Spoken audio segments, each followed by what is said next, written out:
Bismillahirrahmanirrahim. Assalamualaikum warahmatullahi ta'ala wabarakatuh. Selamat pagi semuanya. Salam sejahtera untuk kita semua. Semoga kita semua selalu diberikan kesehatan. Amin. Perkenalkan, nama saya Trikawati MPD. Saya adalah Sarjana Pendidikan Bahasa Indonesia dan Sastra, lulusan dari STKIP Setiabudi Rangkas Bitung, dan saya melanjutkan program Magister Pendidikan Bahasa Indonesia di Universitas Indrapasta PGRI Jakarta.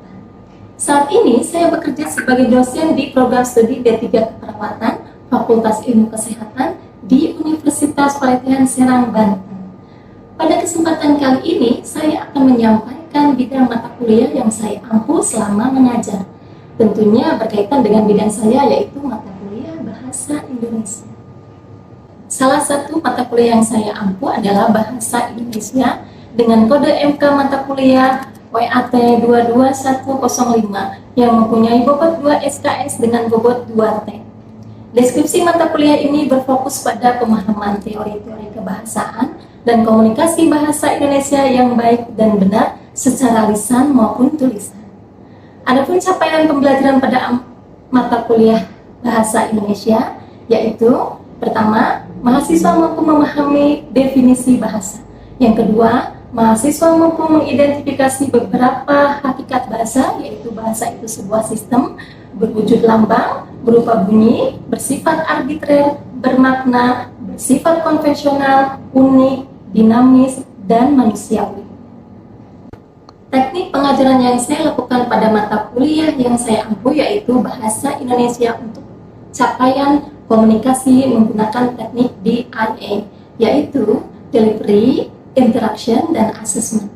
Delivery yaitu teknik pembelajaran atau penyampaian materi pembelajaran. Metode delivery ini saya lakukan dengan cara menyampaikan bahan materi atau bahan tayang berupa PPT, video pembelajaran, modul, dan buku referensi melalui UF-Learn Universitas Pelatihan atau metode daring lainnya termasuk video Zoom meeting, Google Classroom. Dalam teknik ini, untuk membangkitkan konsentrasi mahasiswa dalam pembelajaran, saya selalu menanyakan atau mengajukan sebuah pertanyaan atau memperjelas apakah materi dari saya sampaikan sudah bisa mereka pahami atau bisa dimengerti. Kemudian, saya sering menanyakan kepada mahasiswa apakah dari materi ini yang saya sampaikan ada pertanyaan atau tidak. Terkadang jika kondisi kelas dan mahasiswa sudah mulai berkonsentrasi penuh, saya kerap kali memberikan sebuah kasus atau pertanyaan yang mesti mereka jawab dan menuliskan jawabannya di depan, sehingga mahasiswa yang lain pun merasa harus siap untuk memberikan jawaban ataupun ke depan. Teknik ini saya lakukan agar mahasiswa mempunyai daya kritis juga semangat belajar. Yang kedua adalah interaction. Selanjutnya teknik kedua yaitu interaksi atau interaction menggunakan media pembelajaran yang dilaksanakan secara daring dan tatap muka. Berupa media pembelajaran yang dilaksanakan secara daring, diantaranya dengan menggunakan Zoom meeting untuk mendukung proses pembelajaran secara sinkronis dan secara sinkronis menggunakan UF-Learn yang di dalamnya sudah terdapat absensi mahasiswa, kemajuan dosen, materi pembelajaran dan kolom diskusi, serta yang terakhir media WhatsApp grup kelas yang dimanfaatkan untuk berdiskusi terkait proses serta kendala selama proses perkuliahan. Kemudian yang ketiga, assessment. Dan proses terakhir teknik ketiga yaitu penilaian assessment, di mana dalam proses ini saya selaku dosen pengajar melakukan evaluasi kepada mahasiswa untuk menilai kemajuan dari mahasiswa atau evaluasi. Pada pertemuan awal, biasanya saya selalu menyampaikan bahwa metode penilaian untuk mata kuliah ini dibagi ke dalam 4 penilaian. Di antaranya, kehadiran 10%, tugas dan kuis 10%, UTS 35%, UAS 45%.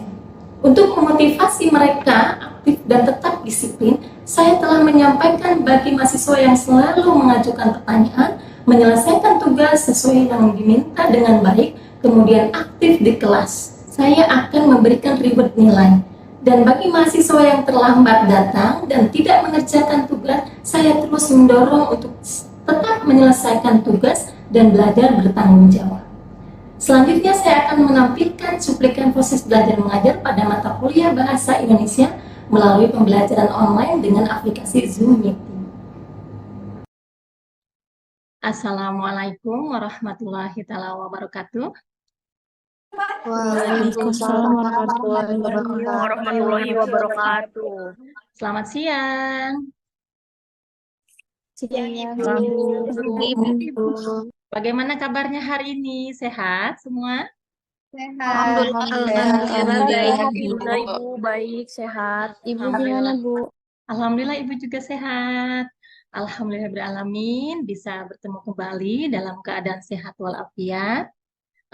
Baik, sebelumnya sebelum kita memulai PBM hari ini, alangkah baiknya jika kita berdoa. Berdoa dimulai. Bismillahirrahmanirrahim ya. Berdoa selesai. Baik.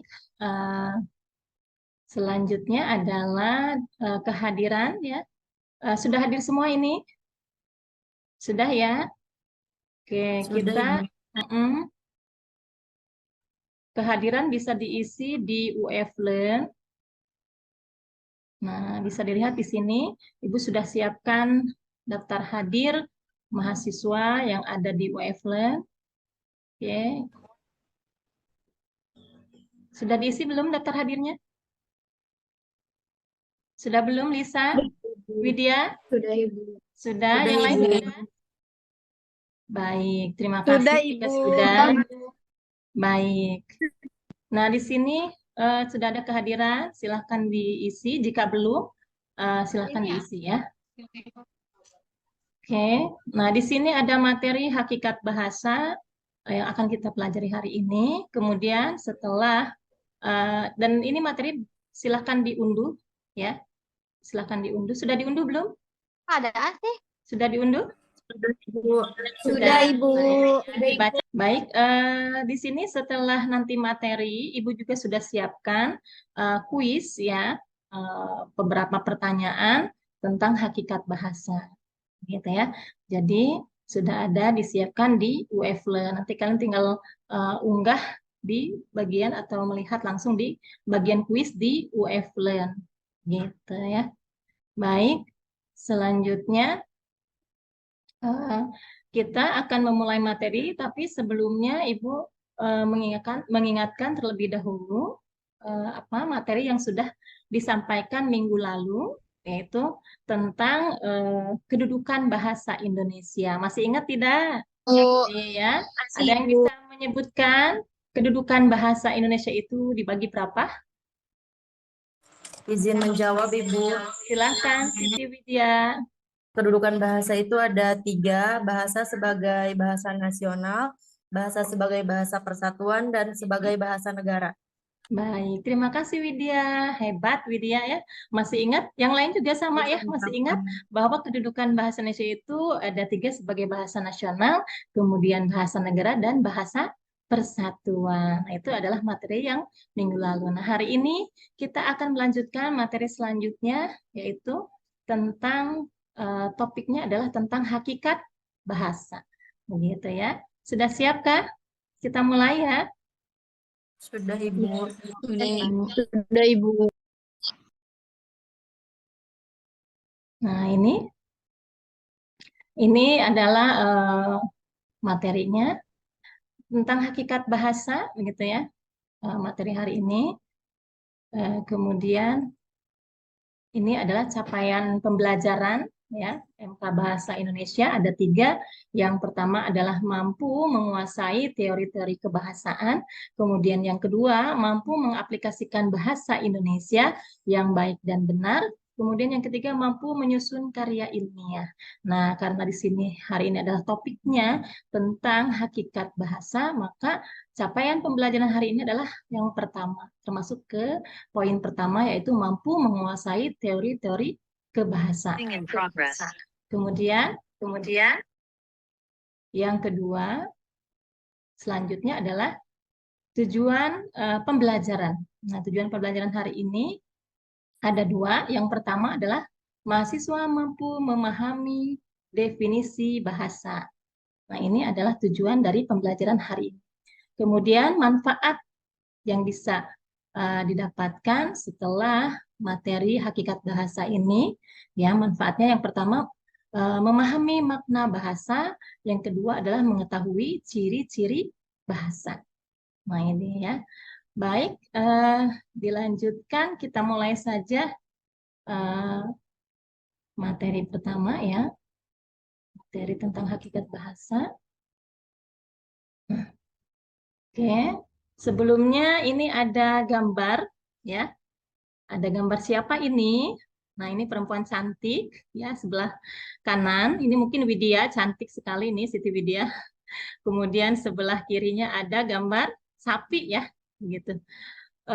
Gambar sapi dan gambar manusia. Nah, kemudian apa yang membedakan keduanya? Ada yang bisa jawab? Menurut kalian, apa sih bedanya manusia dengan hewan? Ibu izin menjawab. Boleh, Laila. Kalau manusia kan mempunyai bahasa, Ya, terus hewan ini tidak mempunyai bahasa, Bu. baik, betul ya. Jadi, kalau manusia punya bahasa, sedangkan hewan tidak punya bahasa. Ya, baik, nah ini, oke ya. Jadi, secara umum bahwa perbedaan manusia dengan hewan adalah kalau hewan itu tidak berbudaya. Ya, sedangkan manusia berbudaya. Nah, ini salah satunya ya, begitu selain tadi berakal dan tidak berakal, kemudian punya bahasa dan tidak punya bahasa. Nah, kalau yang selanjutnya adalah bahwa hewan itu tidak punya budaya. Ya, seperti contohnya budaya berpakaian ya, betul. Hewan ada yang berpakaian? Tidak ya, kecuali dipakaikan oleh yang punyanya ya, begitu pemilik hewan tersebut baru bisa berpakaian. Nah, sedangkan manusia berpakaian, lihat kalau mesti menggunakan kerudung, begitu ya, cantik gitu ya, rapi, begitu ya. Nah, jadi itu perbedaan yang terlihat dari budaya saja berpakaian sudah sangat terlihat, begitu ya. Sedangkan hewan tidak.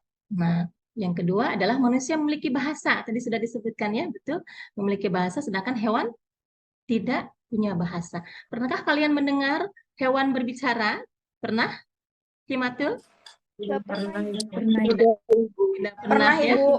Pernah.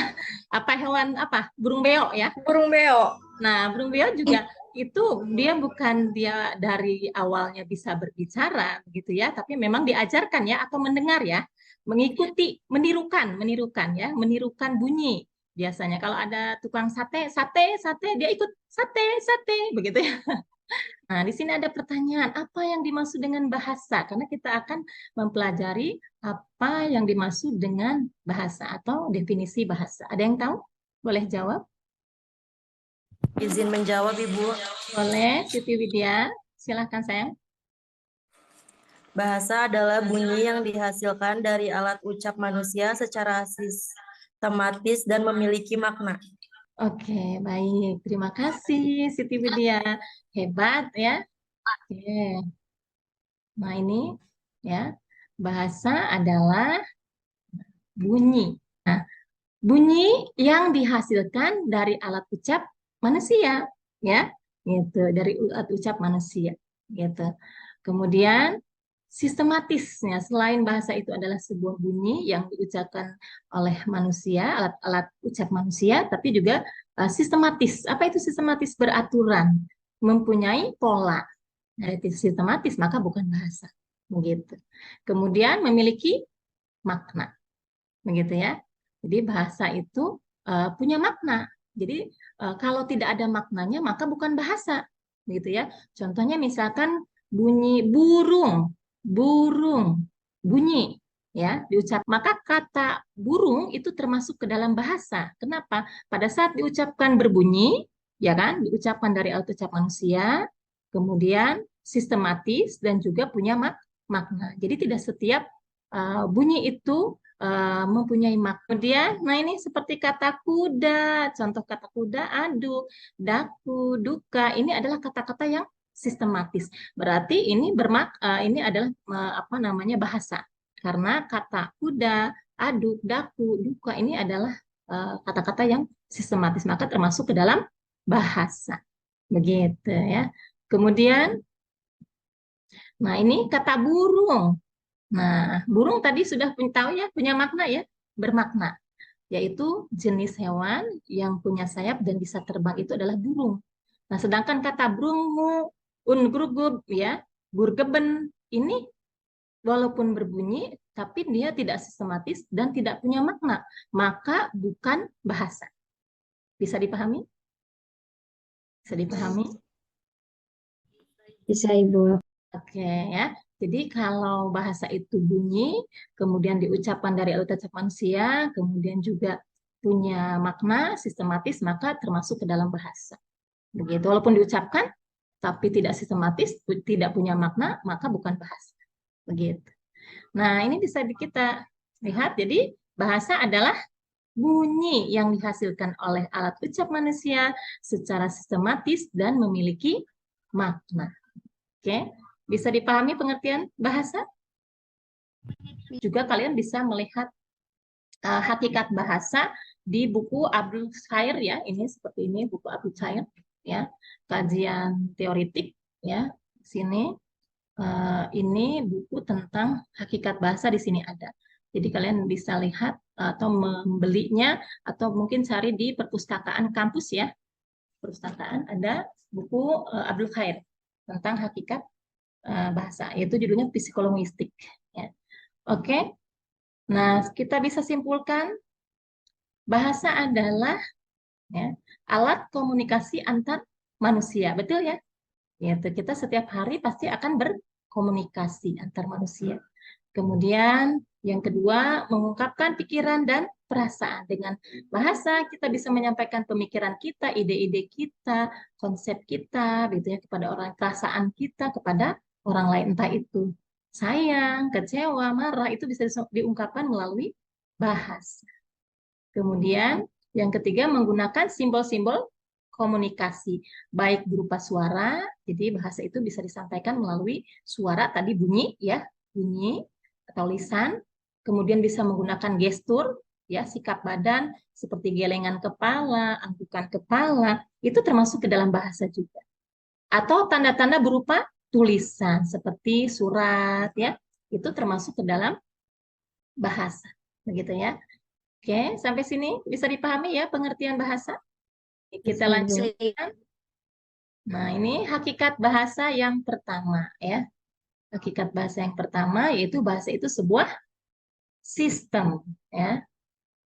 Nah, sistem berarti bahwa bahasa memiliki susunan yang teratur, berpola, serta membentuk suatu kesatuan yang bermakna atau berfungsi. Jadi sudah Ibu sampaikan bahwa bahasa itu sebuah sistem ya, harus sistematis begitu. Jadi harus punya pola, berpola, beraturan gitu. Kalau tidak beraturan maka bukan bahasa gitu ya.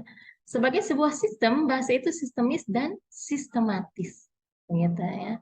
Sistemis artinya bahasa itu tersusun berdasarkan pola tertentu, tidak acak tadi menggunakan SPOK, subjek, predikat, objek, keterangan, gitu ya. Jadi harus berpola supaya apa? Supaya mudah dipahami oleh pendengar atau pembaca. Nah, sistemis artinya bahasa itu bukan merupakan subsistem tunggal, terdiri dari beberapa subsistem.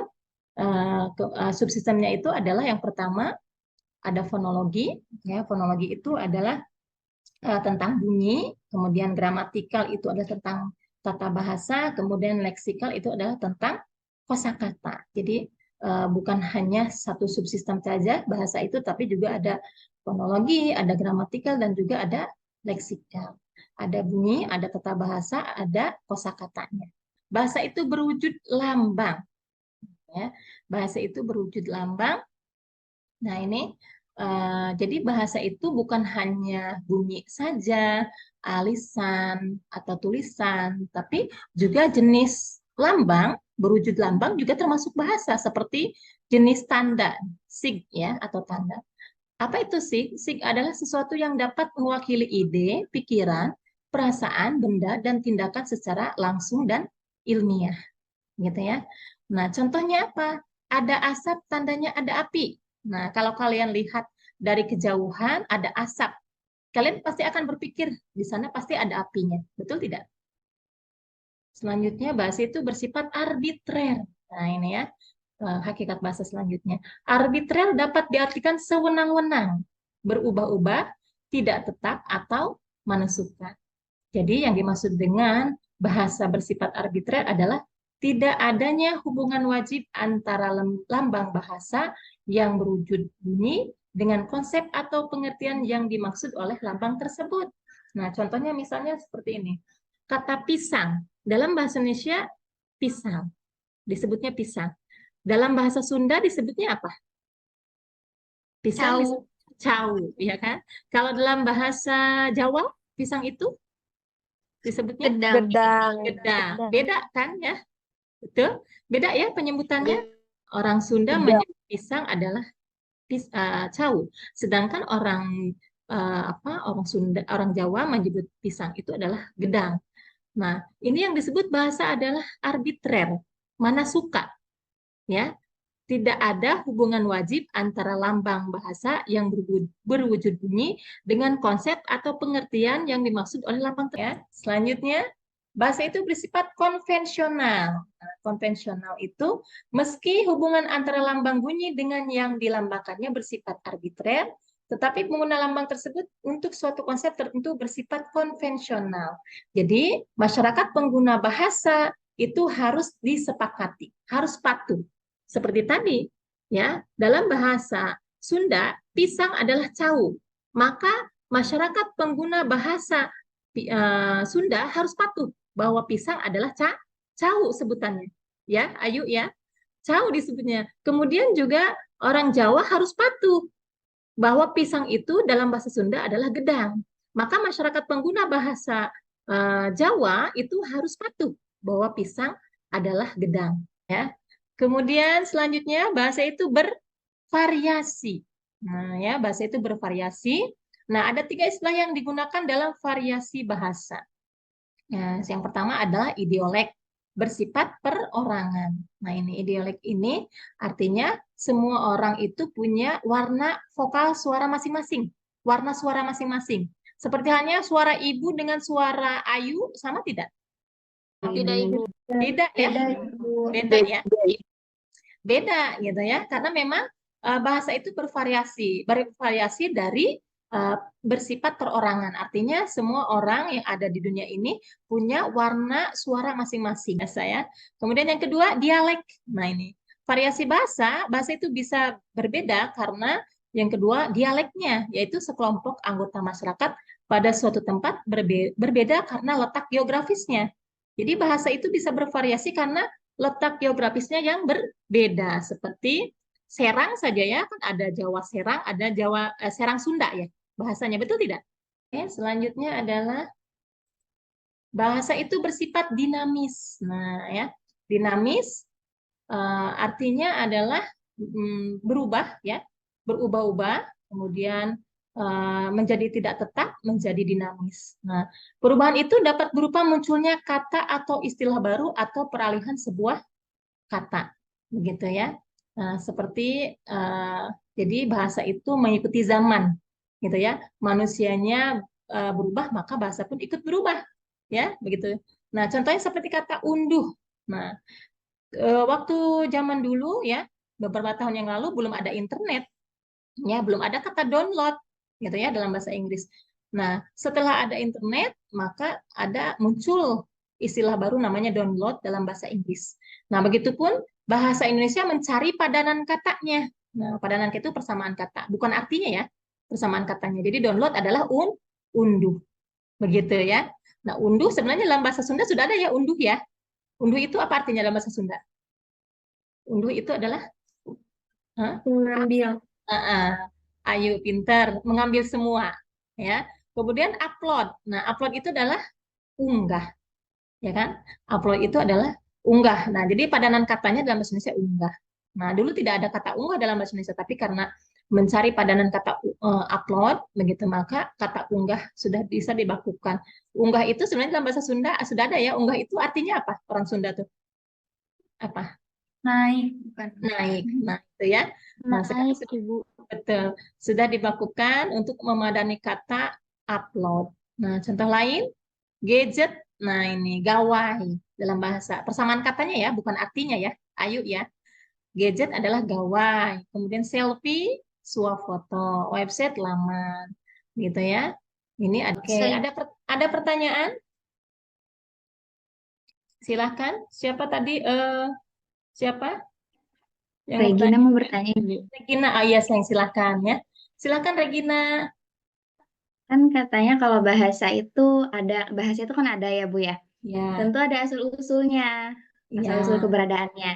Gimana pendapat para pakar mengenai asal-usul bahasa itu? Baik, terima kasih Regina. Nah, Regina dapat reward ya, nanti tambahan nilai karena sudah mau bertanya. Baik, ya. Jadi tadi pertanyaan Regina, bagaimana sih bahasa itu kan ada, gitu ya. Keberadaannya ada, digunakan oleh kita sehari-hari, gitu ya. Bagaimana sih pendapat para ahli mengenai asal-usul bahasa, begitu ya. Nah, terima kasih atas pertanyaannya. Nah, jadi ada beberapa pendapat dari para ahli, gitu ya. Namanya adalah Condillac ya, FB Condillac. Beliau seorang filsuf dari Prancis, begitu ya.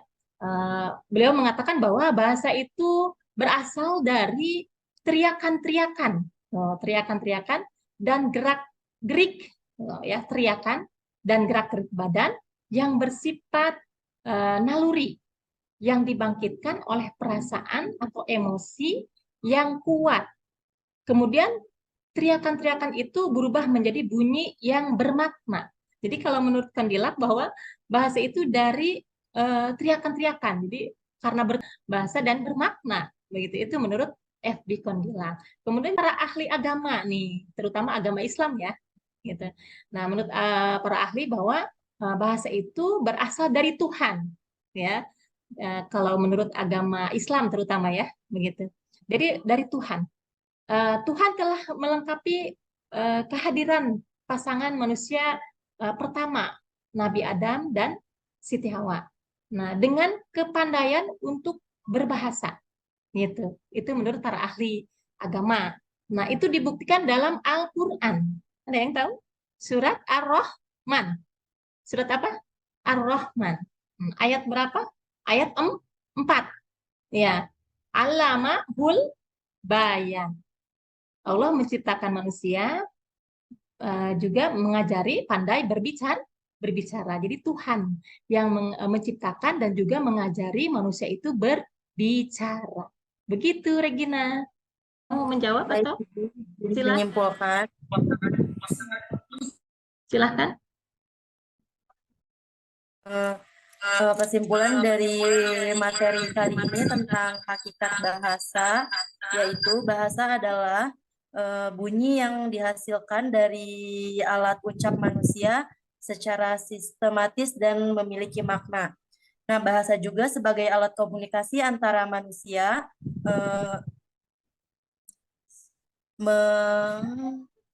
menggunakan simbol komunikasi baik secara tulisan, getaran, dan lain-lainnya. Nah, hakikat bahasa juga ada bahasa itu sebuah yang sistematis, bahasa itu berwujud, bahasa itu berupa bunyi, bahasa itu bermakna, bahasa itu bersifat arbitret, bahasa itu bersifat konvensional, bahasa itu bersifat unik, bahasa itu bersifat universal, bahasa itu produktif, bahasa itu bervariasi, bahasa itu bersifat dinamis, dan bahasa itu manusiawi. Mungkin cukup Baik, itu aja. terima kasih. Widya hebat ya. Terima Widya juga kasih. dapat reward nanti nilai tambahan. Baik, cukup ini pertemuan hari ini. Sudah paham? Sudah, Ibu. Baik. Baik ya, untuk pertemuan hari ini cukup. Terima kasih atas perhatiannya. Jangan lupa di UF Learn ada tugas kuis, begitu ya. Silahkan diunduh, kemudian diisi, kemudian diunggah di UF Learn yang sudah ada kolom tugasnya. Terima kasih banyak. Mudah-mudahan bermanfaat. Insya Allah kita bertemu lagi di Jumat depan, begitu ya. Terima kasih. Assalamualaikum warahmatullahi wabarakatuh.